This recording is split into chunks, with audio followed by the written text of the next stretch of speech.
runjumpstomp.com production.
We'll do it live. Okay. We'll, No. we'll do it live. F it. Do it live. I'll write it and we'll do it live.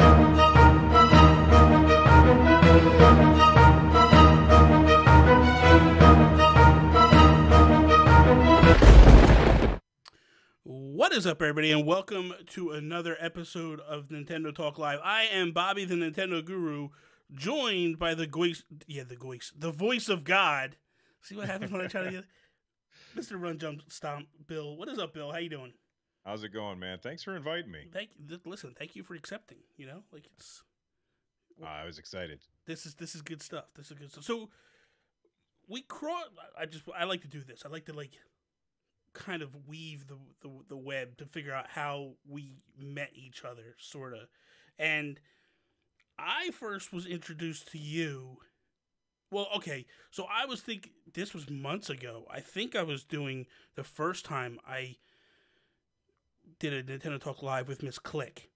And then I got an email from you about joining Discord or something. That I that I didn't do like a dummy. Like I meant to do it and I never did it. Still, even this week I was like, I gotta go join that thing, and I don't know why I didn't. But anyway, so that was the first thing, and then my buddy Joe after work, like right after that, was on your show. Yeah, he's funny. Oh, he's the best. He is so good. And then N64 Josh. You know, we have mutual friendship there. So the funny thing is this is what made me go, I want to get Bill on this show. This week, I started to expand and go pick up different podcasts. And, dude, your Switchcast, that's... Switchcraft. Switchcraft. Yeah, Switchcraft. Switchcast is another show. Yeah, that's a different one. Let's not promote other people. Switchcraft. Okay. I've been on their show, too. Yeah. Go ahead. But that show... you are so good. I am floored that, number one, you could sit there for 30 to 40 minutes and talk to yourself, essentially. But it's laid out to perfection. Like, it's... Oh, thank you. As I'm listening to it, I'm like, oh my God, dude, this sounds so damn professional. It sounds like when I was a kid, riding in the back car with my mom, and she'd have on like an AM station, listening to talk radio. And you'd have, these old-time, radio hosts that would just talk to themselves for hours. And I was like, dude, this is so good. So good. And you got the most amazing voice in the world, dude. It's like perfect for what we do. I'm envious. Thank you. I think the mic helps. Well, yeah, that's true. That's true. So yeah, when I was a kid, I would walk around with my headphones on, and I would pretend to be a DJ. Get out of here. I don't know why my mom put up with that crap, but it was like, I would be like, coming up on WKRP, blah, blah, blah, we're going to be listening to Huey Lewis in the news, and she would roll her eyes, but let me do it, and it was just so much fun. I adored Robin Williams as Adrian Cronauer in Good Morning Vietnam. Yeah. So my mom, when I was a kid, I wanted to be Michael Jackson. So I remember one day determining that I'm going to make a demo and I'm going to send it to Michael Jackson and I'm going to become his protege, which, thank God, I don't know, whatever. But anyway, so I remember putting on a pair of headset, right? Plugging into a tape recorder so I could hear the music playing in, and then hitting record on another, and I decided to sing his entire album a cappella because I had no music playing with it, right? And I remember getting about, I don't know, maybe I think I got through the whole one side, flipped the other side, and all of a sudden I was remember is the door flying open and my mom screaming like, "Would you shut the F up?" And I was like, well, I guess I'm not going to be a singer, man. I just put it all aside. Never thought about singing again for the rest of my life. That was it. That's funny. Oh my God. So, real quick, Bill, let everybody know where they can find you at, what you do, all that stuff. Okay. So I host Nintendo Switchcraft. It is my Nintendo podcast. Comes out on Tuesdays, Thursdays, and Saturdays, which sounds like a lot, but you got to realize that it's also a short show. Yes. So my goal is every week to get it to 20 minutes. That never, ever happens. It usually gets to about 30 minutes, and then I cut it off. So that's every Tuesday, Thursday, and Saturday. And then on Fridays, I have another podcast called Run Jump Stomp, which is where people call in and share their thoughts on gaming. And so I ask questions and people call in with their opinions on it. And then if that wasn't enough, I know you got 5 shows, but that's 4 days right there. I'm also a contestant on America's Next Top Podcaster, which is this insane competition with Brian Ibbett from at Coverville. He does the Coverville podcast, and that every week we have to come up with a new podcast, and it's insane. And the man is a taskmaster. What's that? Out. Are you serious? Yeah, I'm serious. Holy cow. I don't know that. Destroying my time. I bet it is. Holy crap, man. Who has time for that? That's nuts. I give you credit. It's a lot of fun, though. But going back to Switchcraft, I adore it. Like, I like the time, the length of it. I think a couple episodes, it went about 40 minutes, and you were apologizing to everybody. And I'm just like, shut up, Bill. This is awesome. Like, just keep going, man. Just keep going for another hour, because I got like another 5 hours of work here. So we're good to go. Just keep going. But no, I do. I love that show. I listened to the Nintendo Direct episode you did this week. Loved it.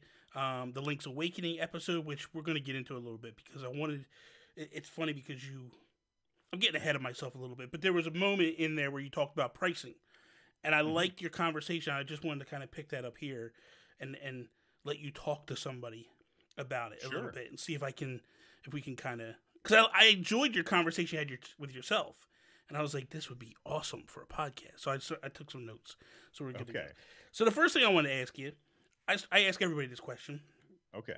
What was the first Nintendo console you ever owned?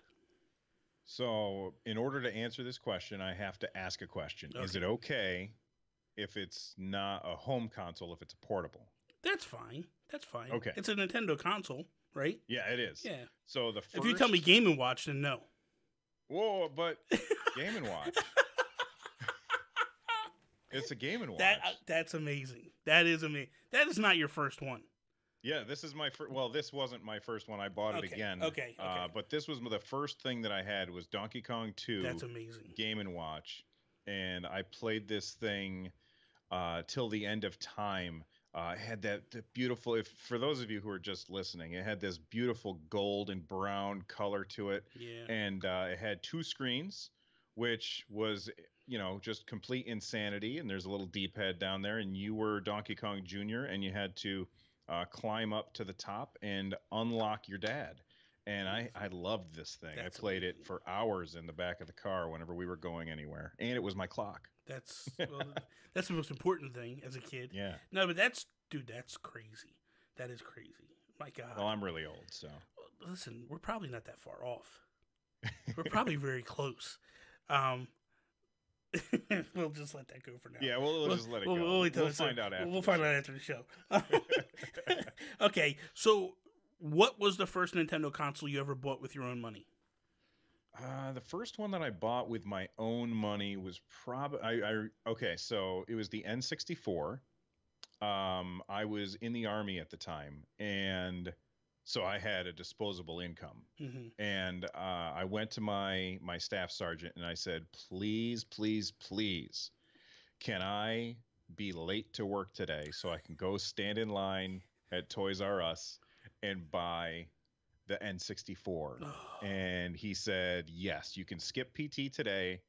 After work, though, you are going to meet me and we're going to go for a bike ride, to make up for it. And I was like, all right. But he let me skip it, and I went to Toys R Us. I stood in line in my uniform, and excuse me, right. And went in and bought it along with Super Mario 64. Mm-hmm. And I ended up taking it home, and I put it in my Foot Locker. Went to work all day, just thinking about that. Completely distracted all day long. That's all I can think of. I had a job to do, and I was just like, okay, I got to get home. I got to play Super Mario 64. I got to. So you finished work. I was walking home, and I walked into my barracks room, and my phone was ringing, and I picked it up, and it was my staff sergeant. He's like, "It's time for that bike ride, Private." And I was like, "No!" I was so upset. So I changed into my PT gear, and we went and we rode for like, I don't know, 10, 15 miles or something, and then finally got back, went upstairs, I showered, sat down, played all kinds of Mario 64. I remember turning it on and being able to tug on Mario's face, like, Oh, that was amazing. that just blew me away. Yeah. I was like, oh my god, this is the greatest thing ever. But man, yeah, N64 was my first one that I paid for myself. And then that year, my mom sent me as a birthday present the gold cartridge for Legend of Zelda. Oh, so, nice. Yeah, that was awesome. that was my first console as well that I bought. It was the N64, and I had actually pre-ordered it, I believe, 2 years earlier than it came out from Electronic Right. Boutique. What at the time it was called the Ultra 64, Mm-hmm. and I remember having to go into the store to tell the guys, "Could you transfer my? Did you transfer my Ultra 64 deposit to the N64?" And they're like, "Yeah, what do we look like here?" Like, you know, like, yes, of course, you're gonna get the Nintendo 64. But it had, because if you remember, it was announced like 2 years in advance. Yeah, they kept delaying it. They kept delaying it, and it got scary to the point where, because I remember reading Nintendo Power, and almost the first year of it, they were kept saying like, "This isn't guaranteed to come to the United States," and I'm like, "Whoa, what are you talking about here? Like, what are you on over there? Like, you're supposed to be pumping me up to buy this thing, not tell me it might not come." I'm like, I was freaking Hold your out. horses, they were saying. Yeah, I was freaking out, and I remember that. So then, yeah, 2 years. I actually, and then the crazy thing was, because it only came with one controller, and Right. I remember driving home and getting about, I don't know, halfway home and turning around and going back to the mall and was like, I need to have a second controller. And I walked in, and the guy's like, "You bought Pilot Wings and you bought Mario 64. Like, What are you buying a second? yeah, controller why are you wasting money on a second controller?" And I'm like, I gotta have it. Because what was messing me up, my OCD, I wanted the black controller to match the console. Mm-hmm. I hated having that gray controller with the console. It was messing me up, and I was like, just give it to me. Just, you're here to sell. Just, here's my money. Give me what I want. So, final question. Okay. And this is the one you were actually worried about when I asked I you. still am. Yeah, are you really? Yeah. What is your favorite console? What's your favorite Nintendo console? I mean, if I eliminate the Switch, does that help you a little bit? a little bit, Because I tell people they're not really allowed to pick the Switch.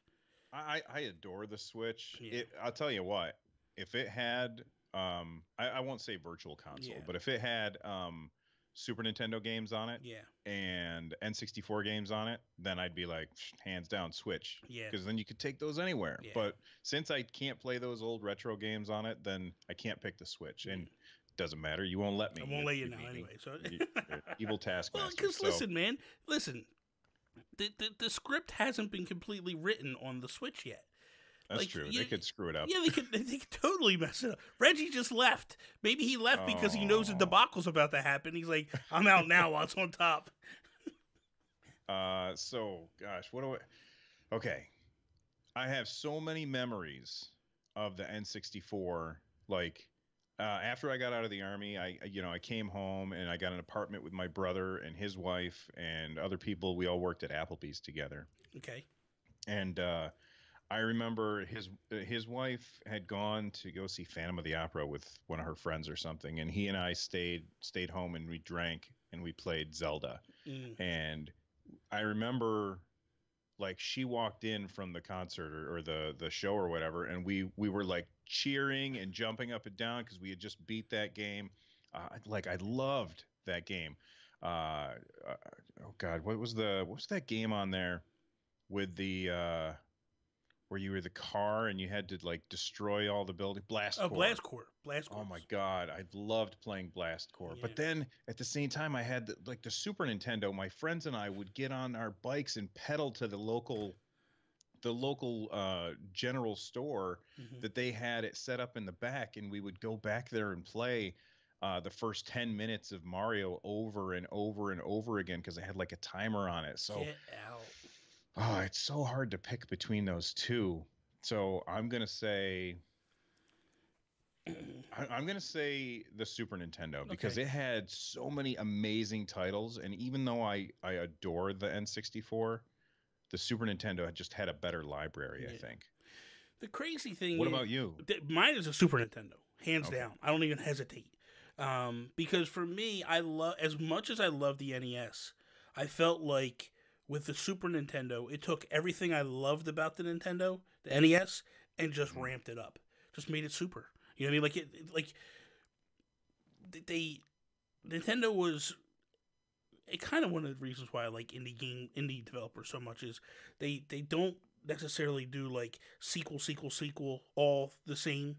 Like it kind of will float around like Image of Form. Mhm. They do Dig, they do Heist, they do Dig 2. Now they're over to Yeah, Quest. yeah, Like they yeah. move around, and that to me is like when you played the original Zelda, then you played Zelda 2, and then you played the original Castlevania, and then you played Simon's Quest. Like the sequels were always different than the originals back on the NES. So, and 9 times out of 10, the sequels weren't as good as the original. They were good, but they weren't like the originals were the ones that roped you in, and you kind of wanted more of that, but they didn't give you that. So what I liked about it was like, love the original Zelda.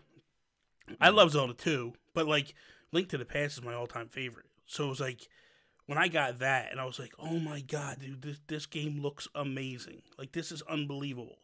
And Oh, and it's the music. oh my god, dude, The just sound chip in the Super Nintendo yeah, was fantastic. yes, absolutely, absolutely. So for that, and then Super Metroid, and then like, dude, and then they would throw stuff at you. They didn't even know you wanted Mario Paint. I was like, "Are you serious? Like this is awesome, dude." I like to draw. I like to do you know so I got into that big time, and I was doing cartoons and all that stuff, and it was just amazing time. And so for me, that's hands down. Don't even blink an eye at it. That's the, Do you draw the little the person, no. your icon guy? I when I first started, I did, and then a friend of mine, Adam Leonard, he I had noticed that he was doing some stuff for some other people, and I was like, I gotta just reach out to this guy and have him do something for me. And when he did it, I was just like, that's it. You're doing everything. Like, and so I hired him to do all my stuff. Like, he just knocks it out the park for me. So yeah, and and he makes me look in better physical condition than I really am. So it's like it's a boost of confidence. I'm like, thank you, Adam. You make me look better in the cartoon. And I just went to him this week, and I was like, I need you to do me some artwork. He's like, what? And I was like, well, I started using your artwork for all my thumbnails. So I need you to do me another. I need like a happy Bobby and a pissed Bobby and a confused Bobby. And he's like, are you serious, dude? I'm like, just do it. You're getting paid. Just do it. I don't want to hear nothing. So he's working on that for me. Um. So so you N64 you buy with your own money. Um, GameCube, like where's that fall in your radar? Like was that anything It special? was definitely a misstep for Nintendo. Like Yeah. every time Nintendo launches a system and they either have a Mario or a Zelda, that system is awesome. Yeah. And every time that they launch a system and they don't have a Mario or a Zelda, it's just a trash fire. Yeah. And I thought the GameCube was great, Yeah. but I was really disappointed in the support that it got. And you look at when the N64 hit, like Nintendo made that huge mistake of not going with discs because they Mm, were worried about piracy, and yeah. a lot of the third-party developers they just said, well, we're just going to go over here instead. It just makes so much more sense for Yeah. us. And Nintendo was just like, but they still had that mentality from 1985 when they were the Kings. king of the town, Yeah. Yeah. and they took way too long to realize that they weren't. And after the N64, which I adore, didn't have the best software library. And then it went downhill from there with the GameCube. And again, there were some really great games on the GameCube, and I love that controller. I think that controller is fantastic. But I feel like the GameCube was a huge misstep for Nintendo, even though I really had fun with it. It was a lot of quirky games. It was game like, and that's the thing that like I tell people all the time when they tell me like how great like Sunshine is, and I'm like, you do realize that that's not a finished game. You do realize that like at that time, Nintendo fans were screaming at Nintendo, like, where is Mario? Yeah, we don't want Luigi. Yeah, we don't want Luigi. Like, who? Although I loved Luigi's Mansion. Like, I thought that was great. But we didn't know that at the time. You know what I mean? Like, I was like, I don't want to be a Ghostbuster. I want to be playing Mario. And so Nintendo rushed out. They pushed that game to get it out. And the final, like, the end of it, it's just kind of unfinished. It's buggy as hell. That's another thing. Double Dash, I hate that game. There's a couple of cool tracks on it, but I hated the fact of, like, having to swap drivers. And it was a weird mechanic. And I was like, no, I'm not a fan of this. And then it just felt like everything was different. Everything on there was just a different animal to me. So that coupled with the announcement of the Revolution, which was the Wii, I started to leave gaming. I was like, because that was right. I started to just get to the point where I was like, okay, it's time to be an adult. Time to stop doing this gaming stuff. Time to grow up, be an adult. And that worked out for you. Yeah, right? Well, like, I met my wife at the time, and she was just like, we were having a conversation one day. She's like, you talk about games, but why don't you play anymore? I was like, time to be. And she's like, and in my mind, I was thinking, like, well, I'm never going to get a girlfriend. Because that was still time. Like, nowadays, girls are into gaming. Like, it's talked about, it's believed. Back then, girls didn't, like, in our worlds, we didn't believe that girls gamed. We didn't know. And like, my wife was like, yeah, I play games. Like, yeah, let's go. And I was like, okay. So she pushed me back into it. But I didn't want to play the Wii because I remember them announcing the Wii, and they were talking about, like, playing Zelda and playing with a shield as a nunchuck. And then I'm like, dude, I don't want to play that way. I don't want to play that way at all. And so I basically was like, I'm done. And then they put out bowling, and I was like, okay, I'm back. Like, here we go.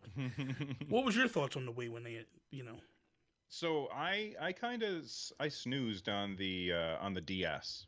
When the Nintendo DS came out, I was like, I don't think so. That's kind of weird. And then later on, I ended up picking it up probably a year after it had come out, and I was like, wow, I was wrong about this.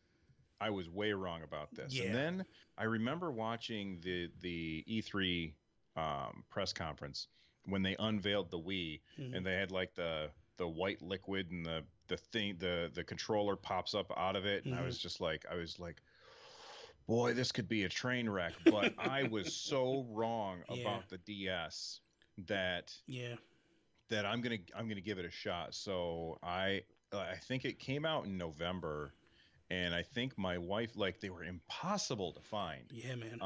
And my wife and I ended up getting a sitter, and we went and stood outside of. This is in January. Oh my God! And I live in practically Canada, so it's really cold. And we went and stood outside of a Best Buy because they said that they were going to have some to sell. And my wife and I stood outside that Best Buy, and we would. One of us would go to the gas station and buy some hot cocoa or something and come back. And we ended up picking one up and brought it home. And, my buddy came over, and his wife and I and my wife and me, we all sat down and we played Wii Sports together, and we had a blast with it. I thought that the Wii was a really good console. And again, like, it still feels like a failure, though, because the third party, it's not that they didn't support, like, the third party stuff didn't, it's not like nobody had a game on there. Yeah. But the games that they were putting on there were just garbage. Yeah, they were bad. They were so bad. Yeah. And the only one that was like that, these developers were like, nobody buys third-party stuff on Nintendo. Yeah. Well, we would if you'd put out something that was worth buying. Thank you. Yeah. That's how I felt. Yeah. Well, because that's how it went with the Wii. I remember being excited for Madden. Like, oh my God, I'm going to play Madden. And then it was like kind of chibi. Like, you're playing, you could do hot routes with the Wiimote. And it was like, dude, why can't I have Madden like I played on the GameCube? Like, why can't you just give me regular Madden? And, right. and it was like, no, we can't do that no more. And I was like, oh, get out of here, man. Mm-hmm. So that was the main thing. Like, and I felt the same way with the Wii U, where the games were, like, I'm sitting there and I'm going, like, you want me to get excited about these games that are ports of old games, and then you wonder why I don't buy them. And it was like, well, I'm not buying them because they're old games. Like, you give me Arkham City. I already have that. I already beat it. Like, what are you doing here? Like, oh, you give me the Armored Edition. Oh, let me jump off the roof and be excited about this. Like, no, man. Like, and then you look at, like, we get Mass Effect 3, and meanwhile, Xbox and PlayStation get them remastered and get all of them. And it was like, like, guys, it doesn't take a rocket scientist to see why things aren't selling on this console. But what are your thoughts with the Wii U? Well, I feel it launched, like, it sold out at launch. Yeah. And it had a ton of games at launch. Yeah. But of course they were shovelware again. And the third party developers they said snooze on it. And when the Switch was first announced, not even before it was announced, when Mr. Iwata said, hey guys, we're gonna make some games for mobile phone, but don't worry, we also got a console in the works. It's called the NX, and it's gonna be fine. Yeah. When they made that announcement, I thought to myself, okay, here's what they have to do to make that succeed, because I was looking at the failure that was the 14 million consoles sold for the Wii U. Yeah.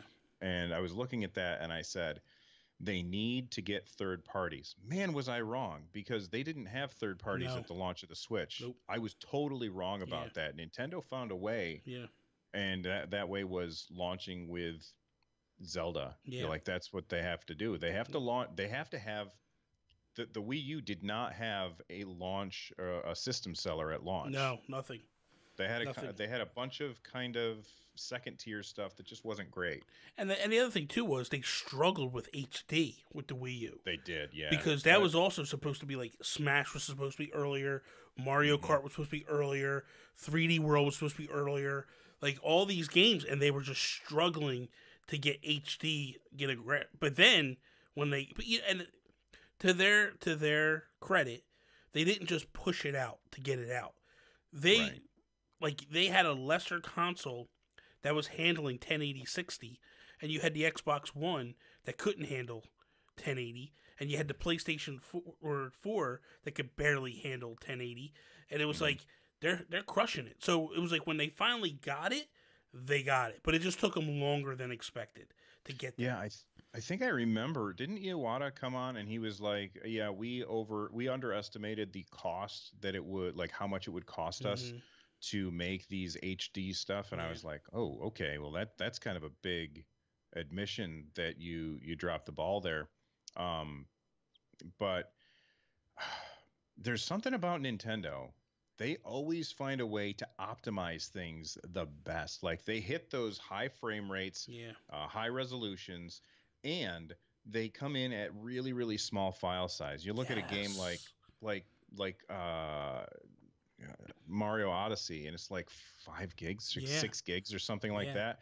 And then you look at, like, Wrestling 2K or whatever that game is, and it's like 40 gigs or so. I'm just making up numbers. No, I know. Off the top of my head, but it's like some insane amount. I was like, how can you guys not figure this out? Nintendo needs to teach people. You know what, dude? I just did If We Ran Nintendo last night with Sean, right? And that I said that to him. I was like, Nintendo just needs to start teaching these developers. Like, you could get away with, like, the biggest issue right now is some of these games won't come to the Switch because they're way too big for the cart size, for the small cart size. But if Nintendo taught these developers how to do compression properly, they could be putting it on there. Like, it blew me away that like Mario Kart was 5 gigs. Then, right, the original Mario Kart 8 was 5 gigs, and then they did the DLC, which was half the size of Mario Kart, and that was 1 gig. And I was like, how is this possible? Like, what magic did they do over there that they could just do this? Like, the biggest game was Smash, and that was 15 gig. It was like, and I used to laugh because I used to say, like, people are upset about the size of the hard drive. Well, for Nintendo games, they don't care because it doesn't eat it up. It doesn't eat up the memory. Like, they don't. They're not even putting a dent in your memory. Anyway, what is your most anticipated game for 2019? Wow, I thought that would have been an easy question, or I thought that my answer has changed. Okay. My answer has changed since the February 13th Direct, and I think you can probably guess what it is. I didn't get a Game Boy until the Game Boy Color came out, so I never played Link's Awakening. Yeah. And that's not true. I did try and emulate it, but man, it was so clunky. You only had 2 buttons, and it was just kind of a pain. And I'm sure back in the day when it first came out, like, all of those things would have been fine with me. Yes.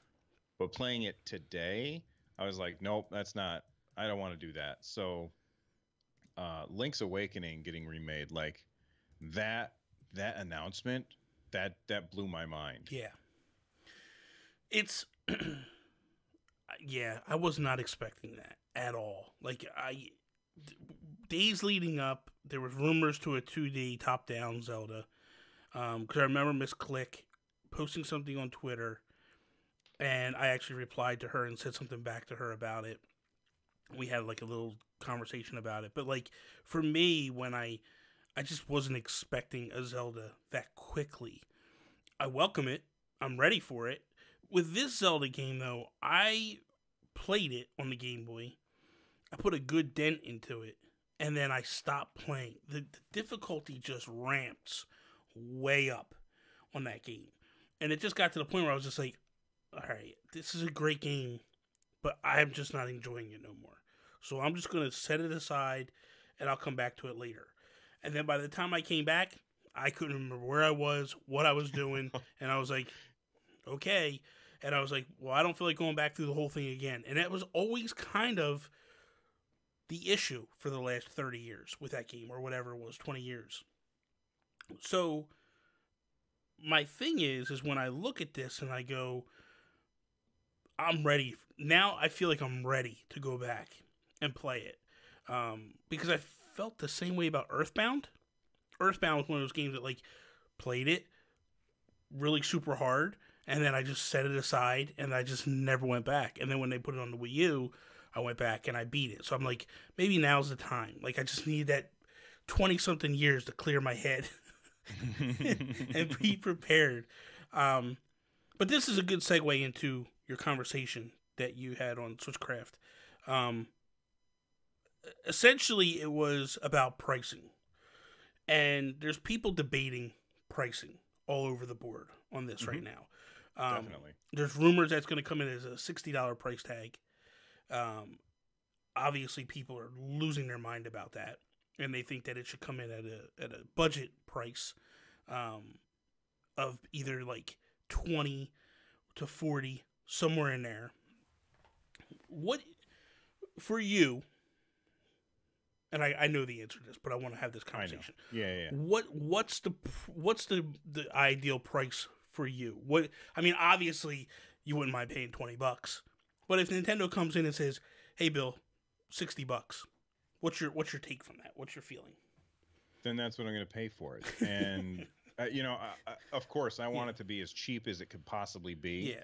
But if they make it too cheap, then Nintendo does not like to devalue their games. No. That's like a thing that they have said a million times. Yeah. So I fully expect it to be full price. And I think it's just because it's not a 3D Zelda does not mean that it doesn't take a ridiculous amount of work to make. And there's a lot of people out there who say, well, but this is a remake. Like, we've already played this game. I haven't already played this game. Yeah. If you've already played this game, then don't buy it. Why are you upset? Yeah. It's like if let's say that I decide to remake a movie, like the Italian Job. Yeah.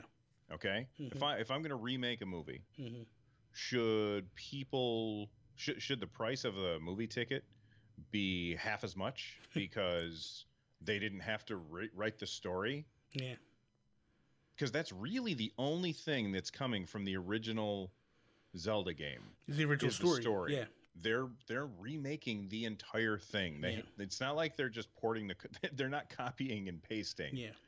It's not a simple up-res. At least that's how I feel about it. I think where some people are getting this mindset is, so this game, when it was on the Game Boy, was originally probably $30 max, $25 to $30 probably, when it originally was out.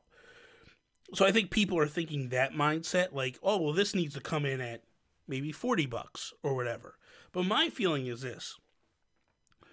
When a company takes a game and basically goes, we're going to build this from the ground up, we're going to redo the graphics, we're going to do everything from the ground up, we're going to optimize it for the console of choice, I don't have a problem paying them the money. They got to spend money to build this thing. If they took, now, here's the example. If they took Link's Awakening as it was on the Game Boy, dropped it into the Switch, and was like $60, I'd be like, they're out of their minds. Yeah, you're out of your minds. I'm not paying $60 for a game that's 20-something years old that looks like no, that ain't gonna happen. But if they're doing the work, I don't have no problem paying them for the work. Like, that's the whole. This is the one thing that upsets me a little bit with gamers. We want to get on companies for overworking the staff. We want to get on companies for laying off the staff. But then when they put out a game where they pay people money, they don't want to pay for it. Right. And it's like, guys, you can't pay people. Whoops. You can't pay people if it's the Italian in me, man. My hands are going. But it's okay. You can't pay people if people aren't buying a game. And it's like, it doesn't make sense to me. Everybody's raving how much they love the game. Everybody's saying how much, but then it's like this one thing is holding you back, and it just blows me away. Like, to think that, like, you really think they're not going to redo the music? They're not going to do, like, they're going to do everything across the board. Yeah, they have to. Yeah. Why would you? And the people who are like, oh, it costs $30 when it came out. What was it, 1992 or something? Yeah. Yeah, cost $30. Guess what? There's this thing called inflation. Just a little $30 in 1992 had a lot more buying power than $30 does today. Yeah. And people always forget about that. If you look at the video game industry as a whole, not just Nintendo, I'm talking everybody. Every single game has gotten cheaper every single year because the dollar is worth less. Due to inflation, the game price stays at $60, and the costs of making these games continues to skyrocket. So the profits that these companies are bringing in, and don't get me wrong, it's not like I don't think EA is making bucks, because they are. Yeah. But these companies are like, they are charging us less for so much more. Yeah. And I find that the people who balk at the idea of paying for a video game, I find those, and people are going to get mad at me for saying this, but I find those people to be entitled. Yeah. They just want everybody to give them stuff. Yeah. And that's and I don't have a problem with Fortnite or Apex Legends or any other free to play game.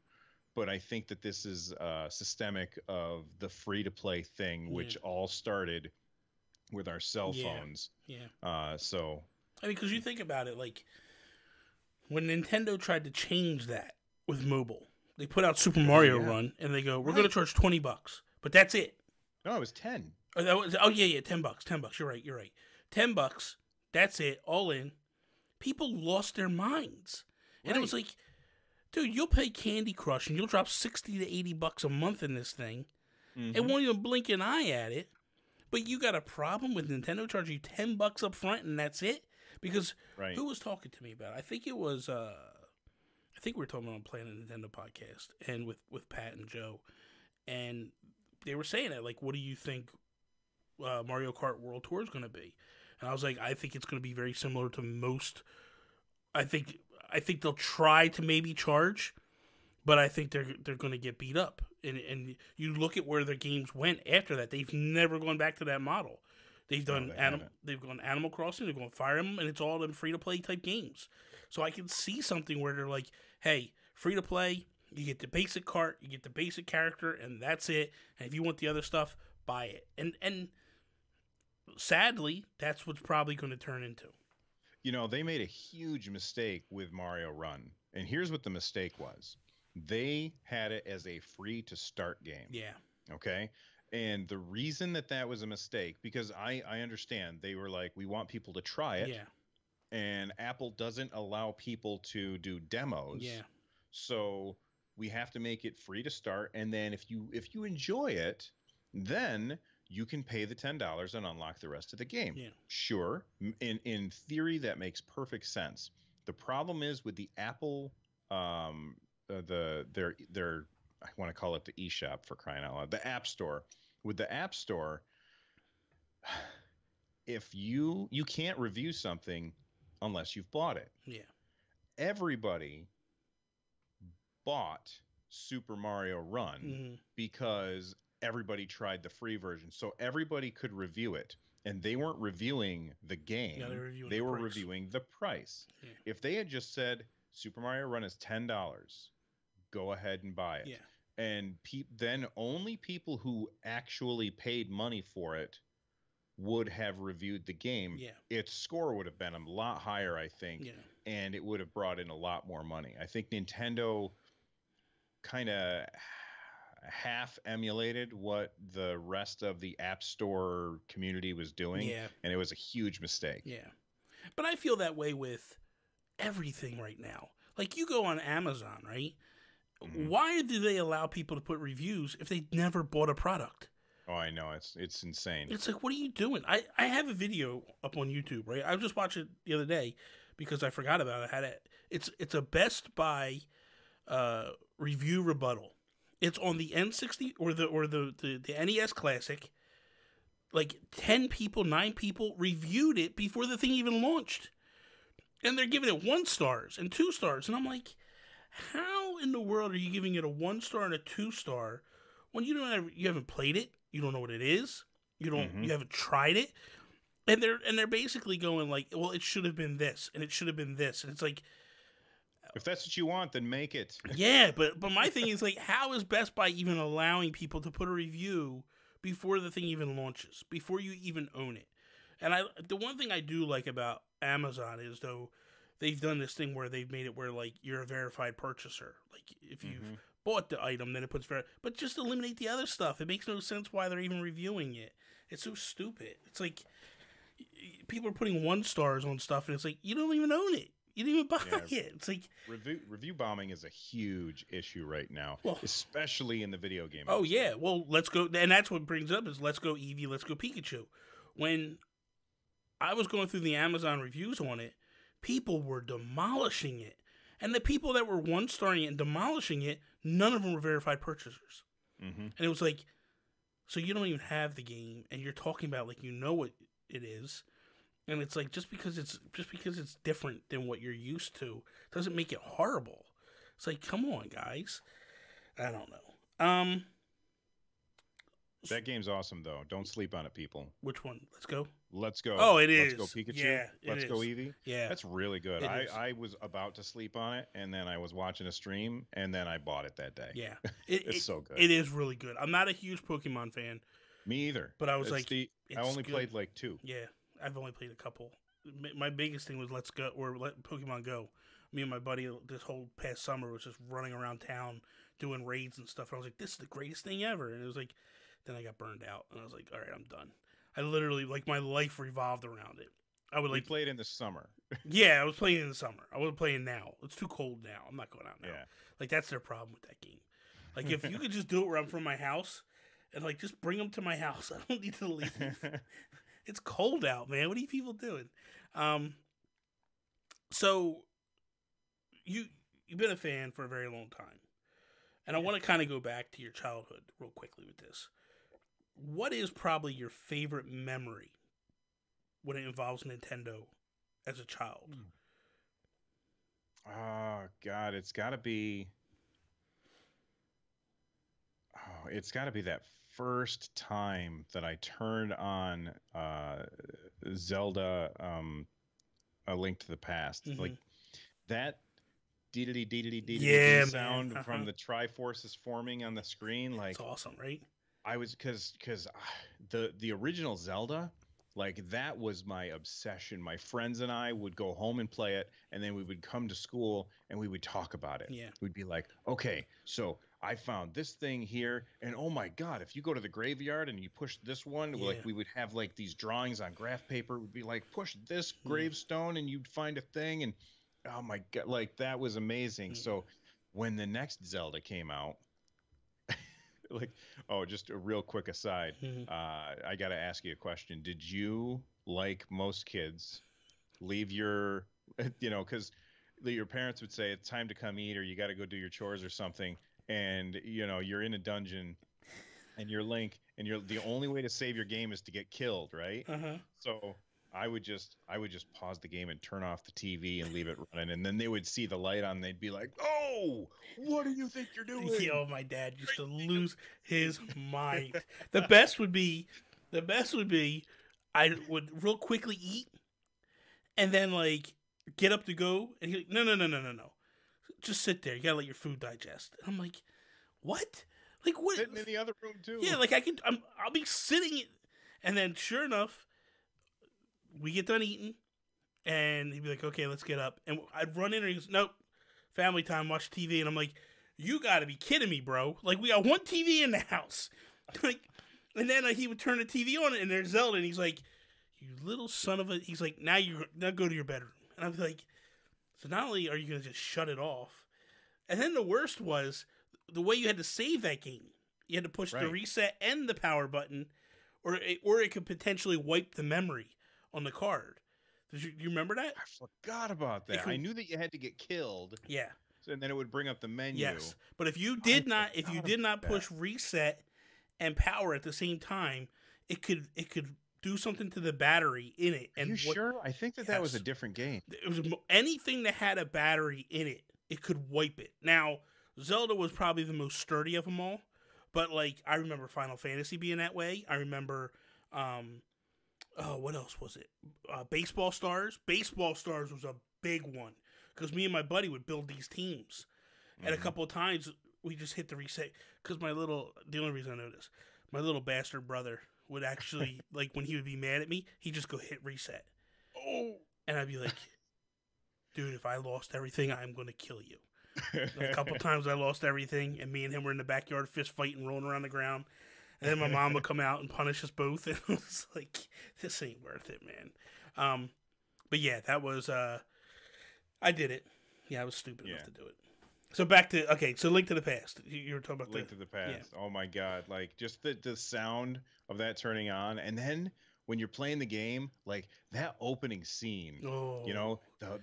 The thunder and the rain, and your uncle is like, "I gotta go," and you're just like, "Okay," and then you start walking around, and it's pouring out, and just the atmosphere that they built in that 16-bit game was just amazing. And then there's that first time when you realize, hold on a sec, there's two worlds. Yes.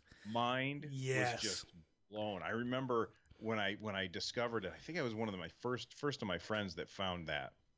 And I went to school the next day, and I was like, "You guys are not gonna believe this. I don't even know if I should tell you." Like, it was just amazing. What a masterpiece that game is. I remember with the Super Nintendo, I remember when I got it, my brother and my cousin had gone with my uncle golfing in Myrtle Beach. So they left for the week. It was right after Christmas. They went away for the weekend to go play. So my mom was like, "Well, you're gonna be home alone.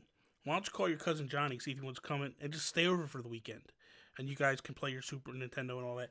And we literally, for the entire weekend, just stayed in my room because it snowed, so we couldn't go outside. We could, but whatever. And why would you go outside? Yeah, get Super Nintendo. I'm not going outside. We just stayed in the bedroom the whole weekend and just played Super Mario World the whole time. It was like the greatest thing ever, man. It was such a good time. That's what I think I love the most about Nintendo is all the stories from my childhood. Like the stuff that I remember the most is wrapped around Nintendo. It's just some great moments in your life, you know what I mean? So that's all.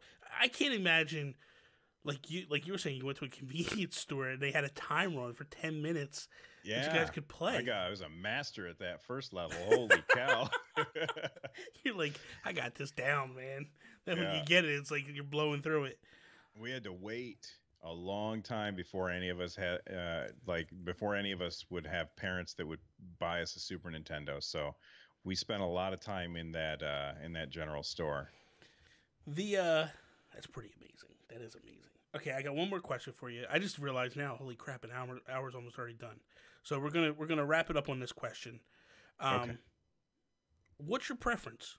Handheld, portable? Yeah, handheld, portable.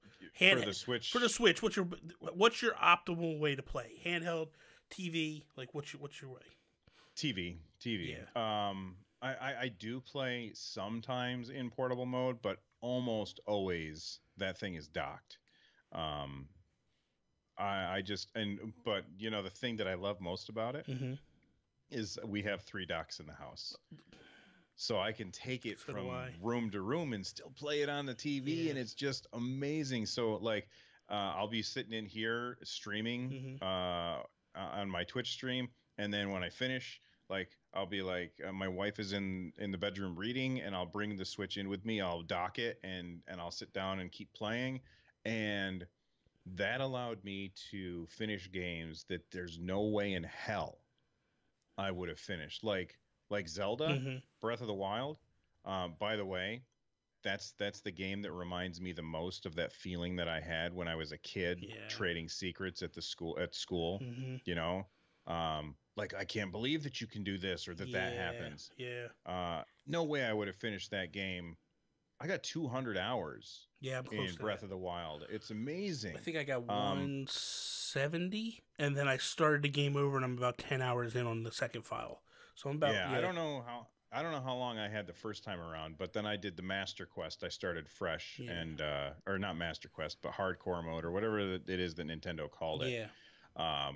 But I ended up playing that again, and I got to about 200 hours. I didn't finish it the second time because I saw shiny things and got distracted, but you know, that's a masterpiece. And the ability to take the Switch from room to room to room, and if I want, I can also play it on the go. Yeah. Like this.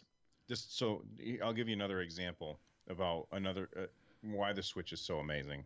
So this last night, my niece lives with us, and she had a friend over, and they slept in the living room. And my son woke up, and he wanted to play his PS4. He wanted to play Overwatch on his PS4 on the TV, but he didn't want to disrupt them. So I was upstairs. I was playing Apex Legends, and he came up the stairs, and he goes, "Dad, can I play Overwatch on your PS4?" And I was like, "Sure." So I handed him the controller. He switched over to Overwatch. I grabbed the Switch. I did tabletop mode on my desk, and he's playing Overwatch on the computer that I'm pointing at right now. Yeah. And I'm sitting there. I was playing. I think it was. What the hell was it? Oh, I was playing Tetris 99. Sitting here at my desk and sitting next to him. You couldn't do that with any other system. No, not at all. Not at all. Rybo, Bill likes bad things too. I don't know what to tell you, man. I don't have to tell Dude, you. Apex is hot. That game Hot is trash in the summer. so You can say fun. it. See, you started it off for me. I'll finish it for you. Hot trash in the summer. I got you. It's my problem is first person shooters. I can't play first person shooters. I get nauseous. It gets me. Yeah. I can understand. So that. that's why I don't. You know what I mean? Like, and I was very late to the Fortnite front, but I love Fortnite. So I know that I would love Apex. I just can't play it. If they had a third person mode, I'd be all in. I'd be right there day one. But I get it. It's a Titanfall type thing, and just not for me, man. Just not for me. So, Bill, man, thank you so much for coming on today. It was super fun. Wow, this was a blast. This is the quickest show I've ever done, man. Like, I looked up, and I was like, holy crap, it's almost 11, man. This is nuts. Real quickly, please, again, let the people know where they can find you and all that good stuff. Okay, so Nintendo Switchcraft is my Nintendo podcast. Run Jump Stomp is my call-in show about video games. And America's Next Top Podcaster is this ridiculous competition that I'm in. If you are like, if you're looking for me, you can find me at Run Jump Stomp. The three things that Mario does: Yes. He runs, he jumps, he stomps on stuff. That's me on Twitter, runjumpstomp.com, all that stuff. Amazing. If you're listening in, don't forget we have the huge Switch giveaway. Get involved in it, please. Share it. Let people know about it. Give away a Switch, Let's Go Eevee, and 1 year Nintendo Online. So jump in on that. Yeah, pretty awesome giveaway. And that's actually going to happen live here on the 9th.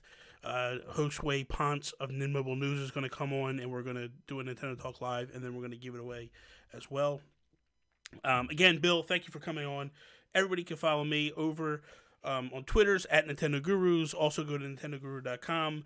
That is all. Peace out, Preston.